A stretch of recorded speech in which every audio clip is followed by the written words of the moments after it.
Bonjour et bienvenue sur Dukascopy TV. Aujourd'hui, je reçois Sébastien Di Iorio de PBS Investment dans notre studio à Genève. Bienvenue, bonjour. Commençons notre discussion par la dynamique du marché en 2015. Quels événements sont susceptibles d'avoir le plus d'impact sur le marché? Est-ce la situation courante du pétrole, la politique des banques centrales ou bien les élections grecques?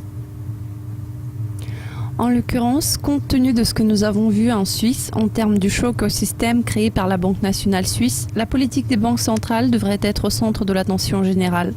Pour revenir à votre question, le pétrole était le principal moteur macroéconomique et continue de l'être. Il ne faut pas oublier la politique, surtout les élections grecques, puis les élections au Royaume-Uni, ainsi qu'en Europe centrale et en Europe du Sud. Si vous voulez comprendre ce qui va avoir le plus grand impact sur les marchés, nous sommes menés à croire que la zone euro se situe au carrefour du système financier global. Il existe un excédent massif d'épargne domestique qui fuit la région en quête des rendements supérieurs ajustés au risque.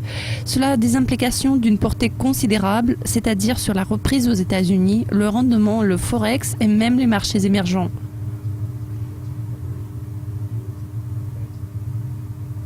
Vu les circonstances, que pourriez-vous recommander aux investisseurs? Nous constatons que les risques macroéconomiques sont très élevés et les investisseurs devraient adopter des approches ascendantes. Nous croyons que 2015 sera marqué par une grande dispersion des classes d'actifs. Comme vous pouvez le voir sur le graphique, et ce qui est très intéressant, c'est que l'année 2014 a laissé très peu de divergence en termes de performance des classes d'actifs. Voilà pourquoi nous croyons que cette année, les investisseurs feraient mieux de choisir la dispersion au lieu des échanges de convergence.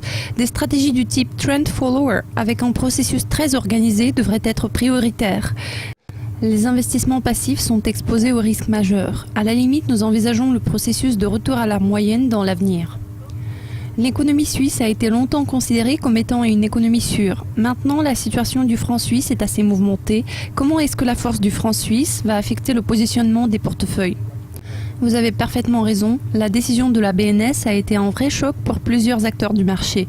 À ce qu'il paraît, leur but était de choquer le système, ce qui signifie à toutes fins et intentions qu'ils sont revenus à la tactique surprise. À l'époque, c'était la tactique préférée de la Fed américaine. Je tiens à souligner que le Forex constitue un vrai risque dans le contexte d'un portefeuille diversifié. Voilà pourquoi il devrait être neutralisé. Comme vous pouvez le voir sur ce graphique, les entreprises moyennes labellées en francs suisses ont subi des pertes de 5 à 10% en une seule journée. Dans ce graphique, vous pouvez voir que notre propre solution Maltea, cette PBS Smart Portfolio, désignée par une ligne rouge, a suivi une trajectoire droite grâce au fait que nous avons complètement couvert les risques de change. Nous croyons que ce sujet sera la préoccupation numéro 1 des investisseurs dans les semaines, voire les années qui vont suivre.